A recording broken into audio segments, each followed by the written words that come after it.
This is A Different Brilliant, an Aspect podcast focusing on the strengths, interests and aspirations of the autistic community. Open, authentic and engaging conversations about autism. Made for autistic people, parents and carers of children on the autism spectrum. Welcome to A Different Brilliant.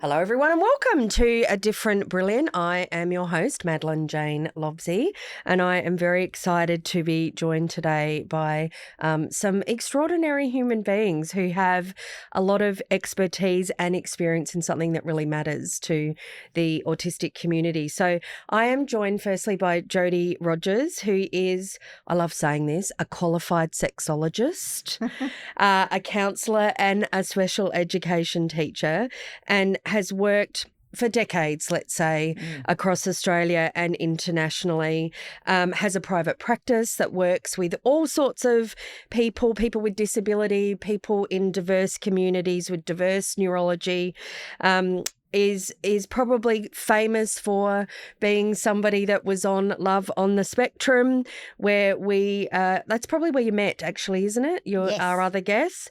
And is also a novelist, an author who's written books and got a new book coming out that we'll talk about shortly. And then I'm also joined by one of my faves, Mr. Michael Theo. Michael is an actor.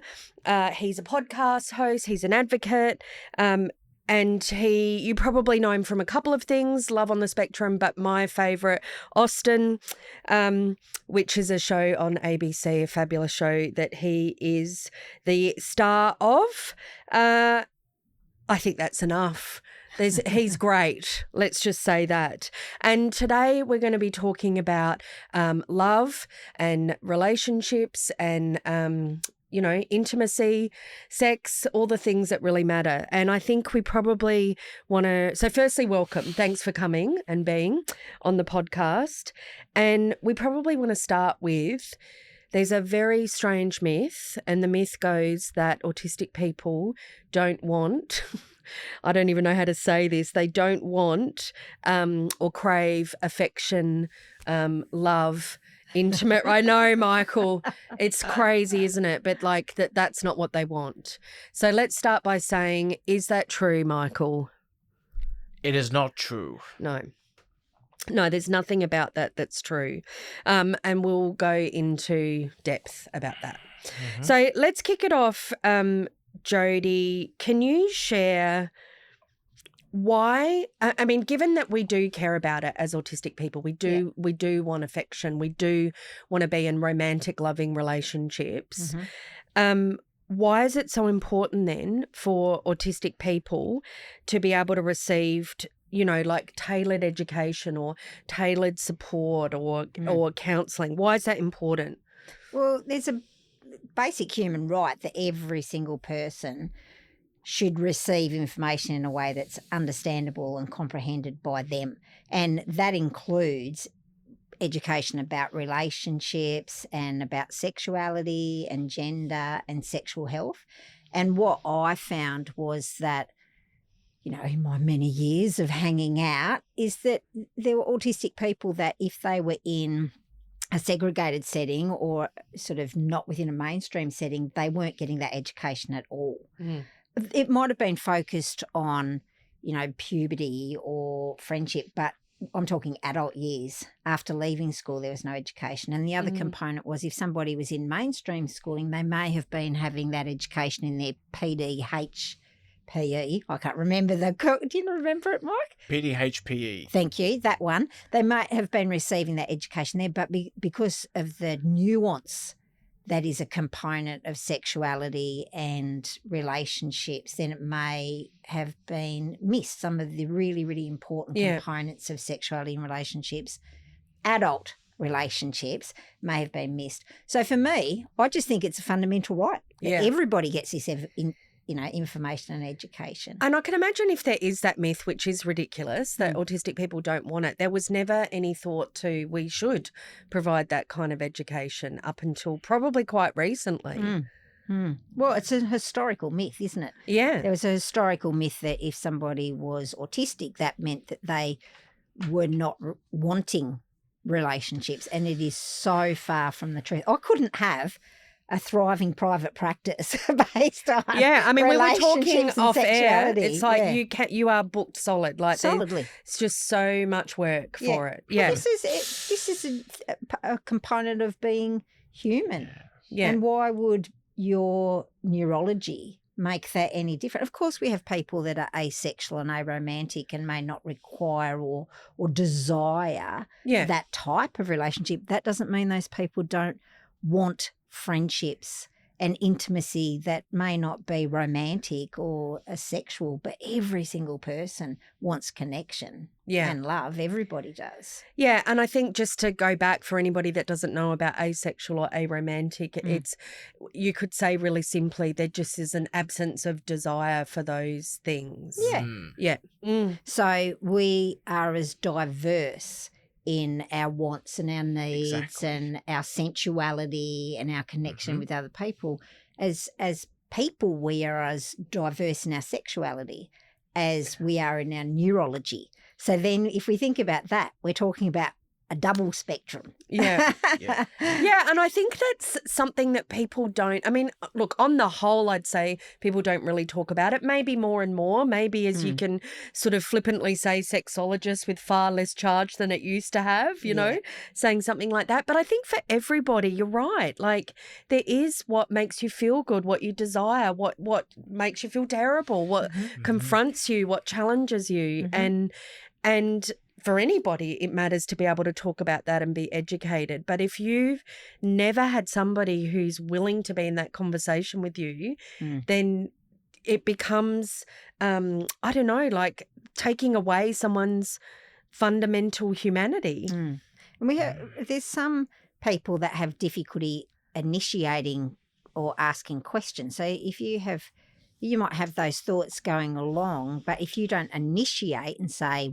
what is this, or why does this happen, or what's going on, or you're getting your education from what you're seeing on social media or the media or other areas of the internet, which may be quite explicit, if that's your understanding, if you don't have somebody to help you navigate that and help you critically analyse what you're seeing or help you really talk about, I mean, one of the things I love talking about is sensuality. And as we know, for many autistic people, their processing of their 8 senses is very, very different. But if you think about the word sensuality, it's sensuality. So it's about the use of our senses to make us feel great within our own bodies so that then we can have that expression of comfortable intimacy with another person. Yeah.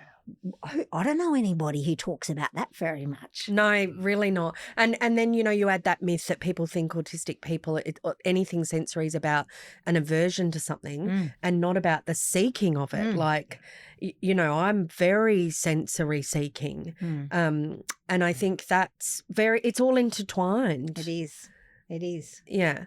So, Michael, when you look back, I know, you know, it's the thing everybody always talks to you about, but when you look back at your time on Love on the Spectrum, what do you think, you know, walking away, it's down the track now, years later, what do you think was, you know, some of the big lessons or one of the big lessons you learned from participating in that? I think one of the biggest lessons I learned is on being on Love on the Spectrum is that when you're in the world of dating, you're trying to figure out who you are, and also what you really want in a partner. I admit that I did have some idealized boxes that I've actually moved on from that since then. Because what I desired is a kind that's too hard to find. Basically, overall, what I was initially wanting was like one of those ladies from 19th century England, but those kinds don't exist anymore because women now have the freedom and the power to be in whoever they want to be. And one of the things I learned about my time on Love on the Spectrum is that when I have a partner, I expect her to make time for me without having to give any hints. Yeah, so it's like you got clear about what your values are and what matters to you as part of the process. Yeah, I vividly remember I used to write lists too, Michael, of what my partner had to be like, and it was more like an encyclopedia. It was like an essay. There were so many things on the list. And I remember vividly this moment where I went, I can't even deliver on that list. Like, how do I expect someone else to? Right. If you can't deliver on certain requirements for another person, how can you expect someone else to do that for you? Yeah. Yeah, and I don't think you can learn that without having the opportunity to like go and try and see and experiment. That's true, because that's what dating is like. It's similar to experimenting. Yeah, right. But I wouldn't call it experiments. It's just, testing the waters and see where you go with someone. Yeah. And in the world of dating, when you date someone and it doesn't work out, that's just a bit of a setback. But it shouldn't be a reason to make you feel discouraged and give up. No. Doesn't mean it doesn't hurt maybe in the moment, but... It just hurts momentarily, but in the long run, it's not going to affect you that much. Yeah. I wish a lot of people thought like that, Michael. I really do. I really do. Life would be better. Yes. Yeah. And not long after we did a episode last year, Madeleine, I actually started dating someone older than me. And in October, we became a couple. That's very exciting. Yeah. I'm really happy for you. Thanks. She's older than me by 9 years. Well, whatever works, I say. It's just a number. Yeah, it really is. Correct. But it's because I prefer older women for a number of reasons. You want to tell me what they are?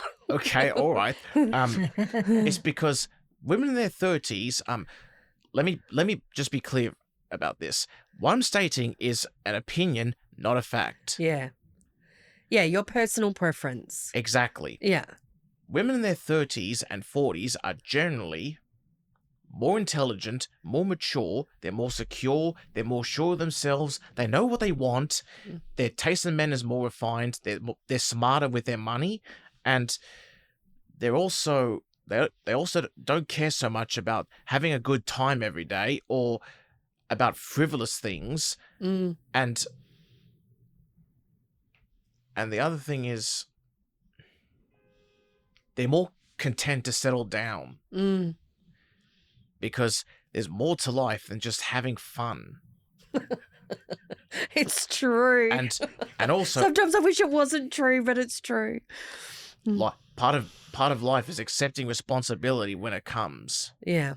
Yes. All right. Well, Jodi, if we go back, I mean, obviously, Michael is a major success story in a way, like, that you can keep going and you can keep discovering and you can keep learning what you love and learning what you want and learning what you're willing to give. And then, somewhere along the way, there will be someone who matches that. But if you go back to the beginning, and Jodi, there'll be people listening that aren't in Michael's position. What's some of the advice you can give them? Like, where do you start with all of this? I think what Michael was just saying is incredibly important, because what we have to realise is that when we're dating, I mean, you call it an experiment, Michael, I call it trial and error. That, when we're first practicing dating, we have to learn it's not just about who likes us, it's who we like. Yes. And we can reject people just as much as they can reject us. That's true. Or we might enjoy their company for a couple of dates and then we go, nah, this person doesn't align with me. They don't, they might have they might be the right age, they might be the right, dress this way, but then you go, what are their values and how do their values match my values? Yeah, that's right.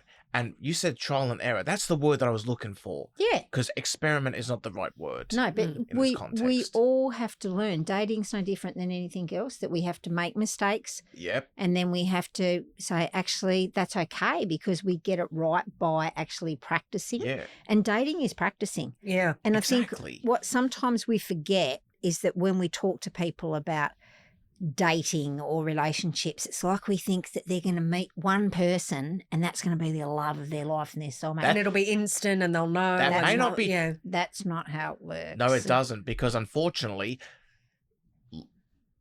romantic love in the real world is not like that of a fairy tale. It's not something where you sing an irritating song and your silly dreams magically come true like that. That's right, Mark. It's not a musical, is it? We don't, No, or it's a rom-com, because definitely. romantic love is complicated, and it's also a sacred treasure. And when people don't regard it as such, it insults me. Yeah. Well, I think it's something to work on too. I mean, that's really what I'm hearing out of what you're saying is you've worked on it. You've worked on yourself.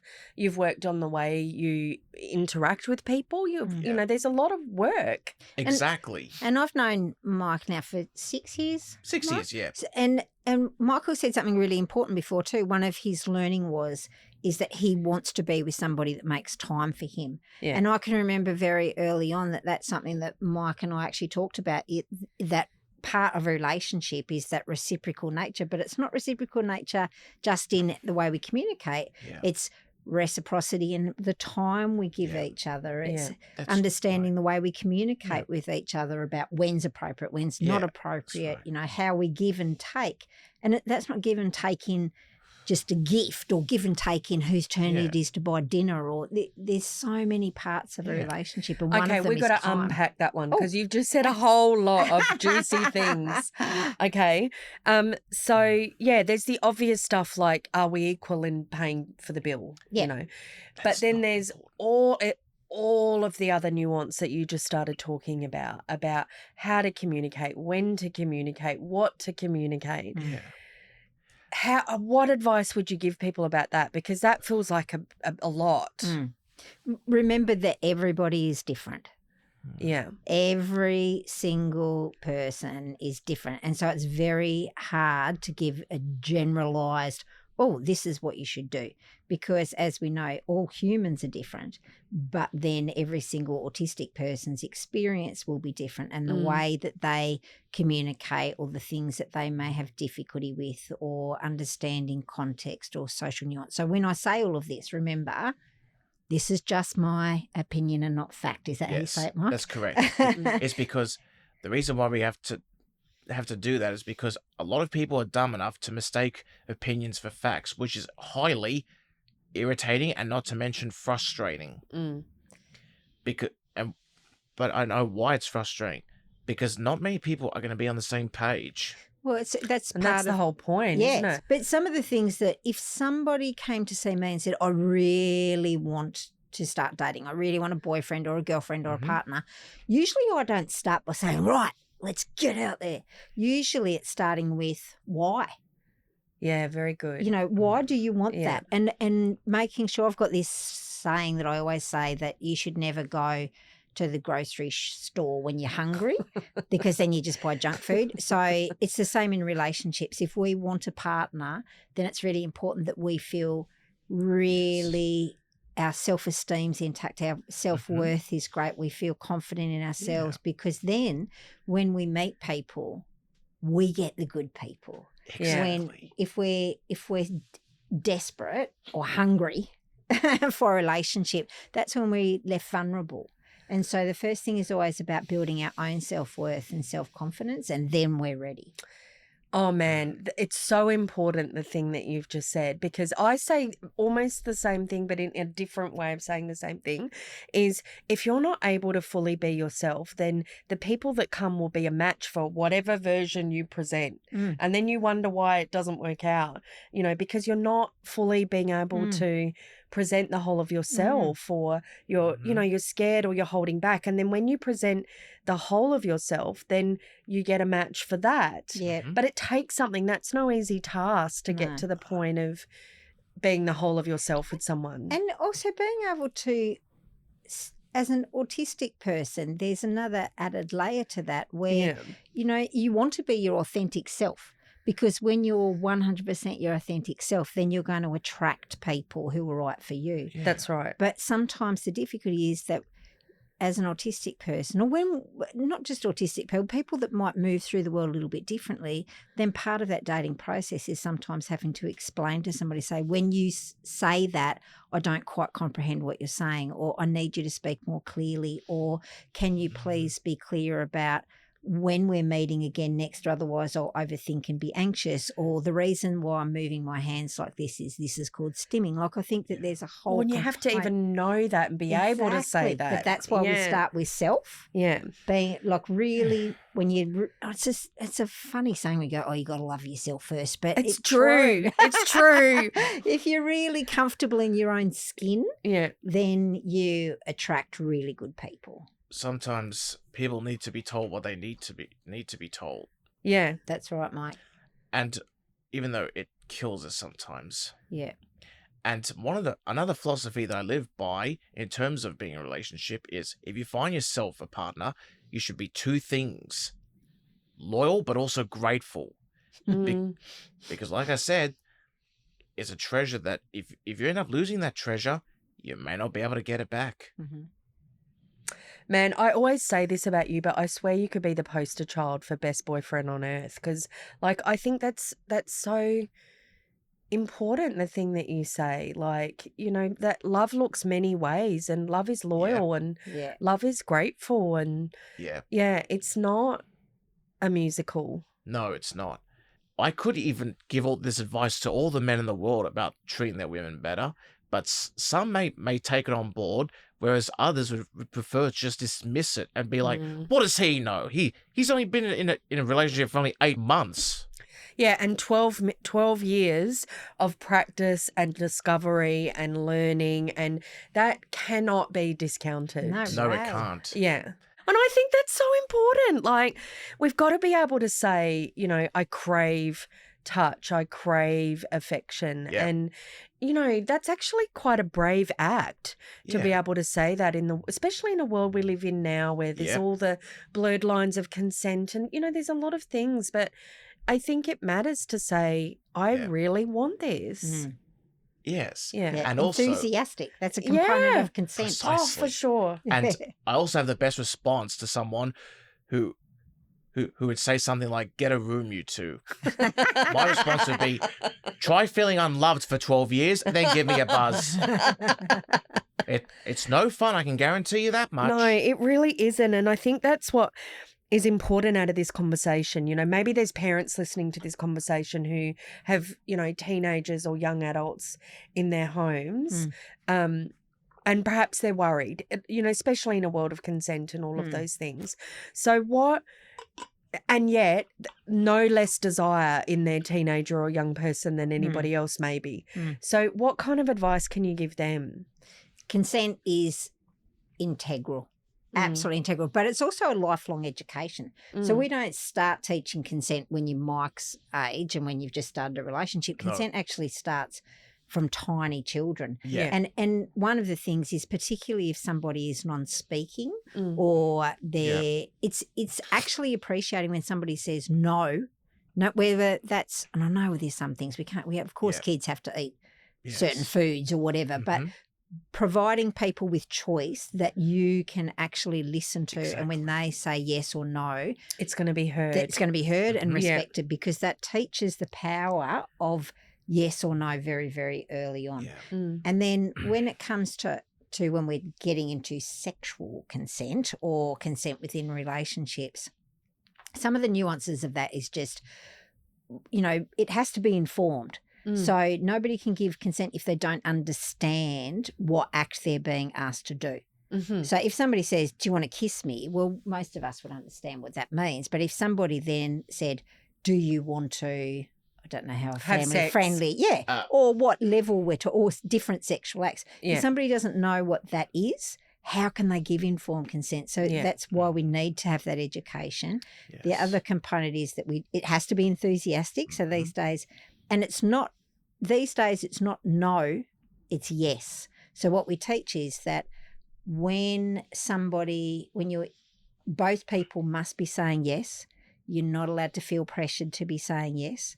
You can reverse the yes anytime. And just because you've kissed somebody once doesn't mean that they may want to kiss you again. I mean, it sounds like you're both really into it, Mike. Yeah. But, there's different components. Yeah. And the other component that I find for some people I work with is that we give consent sometimes without our voices. We don't do it verbally. We do it by body language and facial expression. Or even reciprocating the act. The act. So one of the things is they talk about, if I'm unbuttoning my shirt, if somebody unbuttons their shirt at the same time, then we're actually mirroring That's and yes giving to yes. yes to yes. So it's sort of sometimes the really slight nuance of how we have to, we give consent by the way we move our bodies. Actually how we mirror each other's bodies when we're doing, even hugging or kissing or when we're getting more intimate with another person. But if you've got difficulties with your proprioceptive sense, or that might be complex and difficult. So say more about proprioceptive. Yeah. So what does that mean for someone? Well, if your proprioceptive sense is your muscular skeletal sense of where you are in space, and it also involves how when we teach somebody this is gentle, when we teach gentle touch and rougher touch, and if you have somebody where you may have difficulty understanding another person's pressure on you. So sometimes, I know it's a weird thing to say, but sometimes if I went to give Mike a hug, if I put too much pressure, Mike might back away from me, but I'll feel his body pull away from me. Yeah, and you have to be present and notice that. Yeah, and knowing not everyone does. Yeah, and if you have difficulties with proprioceptive, you may not feel the pull away of a body, that spatial awareness to understand that is actually somebody saying, no, I don't like this. So it can be complex for some people, all of that sort of stuff. And this is what we talk about. It's very individualistic. But for parents, I think we just need to think about consent is lifelong education, and it starts from very, very early on. And I think, look, what I'm about to say could be really triggering for people. But I think, we do know that statistically there can be a higher percentage of autistic people that experience some form of sexual abuse or I'm just going to say that, leave it as that. And that, as parents, whether we've got an autistic child or not, we worry that if we tell them stuff, then they'll know. I know that's, they're too young to know that stuff. But I think what you're talking about is if people are educated, in a way that really works from a young age, then we're actually giving the opportunity to know what something is when it's there, to be able to see it. And if nobody tells you that, you don't know. Knowledge is power, Madeleine. That's what I know, and I can say it straight up that all research says that what is the opposing to somebody being vulnerable is somebody being educated. So if you don't have the knowledge, then you don't know what you can or can't do. You don't know what is being put in front of you. You will be put at risk without understanding what those vulnerabilities are. So if we keep people in the dark, as we say, like we go, we won't educate people. I'd say it almost makes vice versa. You might do something that you don't know is inappropriate. We also know that people can get in trouble by the law because they don't know the rules. That is true. So, look, the other thing is, Michael, whether you know it or not, you've built this incredible resilience and confidence to trial and error, to practice. And that's just how you are now. But that wasn't always the case. No. So what are some of the things you've learned about how do you handle rejection, or how do you handle when you've got someone you really like and you think it's going well and then it stops going well? Like, what kinds of things have you learnt about that? Well, I believe what I've learned from things like rejection and all that is that it does hurt for a little bit, but then like they say, life goes on. You just have to keep pushing through onto the next woman. She'll come along. Yeah, you handle that so well, though. Like, I don't know that everyone would. Like, if people can't handle rejection as powerfully as Michael does, you've got a very positive outlook, ultimately. But also, yeah. I know that a lot of people have said this a million times before, that there's a lot of fish in the sea. That is true, but some of the best catches are not easy to find. That's true too. And because I found a good catch, I was dangling my hook in the water for 12 years, so I am not throwing her back. Because that would be a huge shot in the foot for both me and her. Yeah. And I also have no intention of committing adultery. No. Well, that's good. It's good that you know that. Because that is a betrayal of her trust and her love. That's a good value, Mike. That's talking about your values there. Yeah. Exactly. Yeah. Because you don't just give up a woman's love for your own selfish needs. Yeah. Because if you choose someone that's physically more attractive but doesn't really love you, that means you realize you screwed up. Yeah, and you have to know that. So, like, there'll be people listening that have very different views to you and very different wants and needs. Of course they but will. You've learnt that, again, by trial and error, that really matters to you. So, you know, here's what I'm getting out of this. If you don't try, you are never going to learn this stuff. Exactly. It doesn't matter what a brilliant Jodi tells you. You've got to actually go and do it to go and discover this stuff. And so I know you've just written a new book. Now, let me say, the person that you've written it with is Kelvin Wan. Yeah. And it is about dating. Why did you want to write like a practical book like that? And why does that matter? I met Kelvin on the first season of Love on the Spectrum, the same time Just I like met with me. Mike. And so one of the things that was really important to me with that show, because we weren't paid for being on that show, it was just one of the things that was important to me was that if I met somebody on that show and was being filmed, then it had to be a genuine, real relationship. And so it's been wonderful that Mike and I have continued to have a relationship. And Kelvin's an incredible illustrator. He's really amazing at sort of manga, isn't he, Mike? He's really clever. And so he and I started as mainly during COVID that we live a very long way away from each other, but because Kelvin was also wanting to learn about dating because he's on the show, I was saying, how about I just write some words about dating and you draw pictures? Well, 17 chapters later, we'd created a graphic novel. And and it's a book that is very accessible for all people. I love that. But because it's in a graphic novel format and it's visually supported and it's got simple English, simple language in it, then it means it's for adults. It's for people in their upper teens and adulthood that are interested in dating. And talks about all the things that we've spoken about, Mike, like, thinking about beforehand, are you ready? Yeah. And then the next step's, where do you meet people? And then, how do you get ready? And it's a very simple guide. But the reason that it became important is because there's only a show called Love on the Spectrum because Autistic adults asked the production company when they were on Employable Me, so they were making a show about getting employment. It was the autistic people on that show that said, do you know what we really need some help with? Dating. Yeah. And so the show exists because people are saying we need some help and support in this area. Yeah, well, I love everything about that book that you've said. I love that it's autistic driven, that it's an autistic voice. I love that it's simple. I love that anybody can access it. I love that it's straight talking. I wish we were far more straight talking about a lot of this stuff.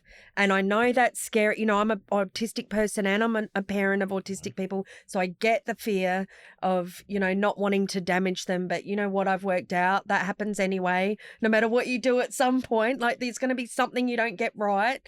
So I think we've got to go all in and try stuff. Exactly. If this is something that we all want human connection. And, that's and right. You can't tell me that that not even people that maybe non-speaking and prefer their own company and their well-being is created by projects on their own, everyone still wants somebody to be hanging out with them and interacting. And I think that all of us do, Mike, don't you think? Exactly, because we're primates, because that's what humans are.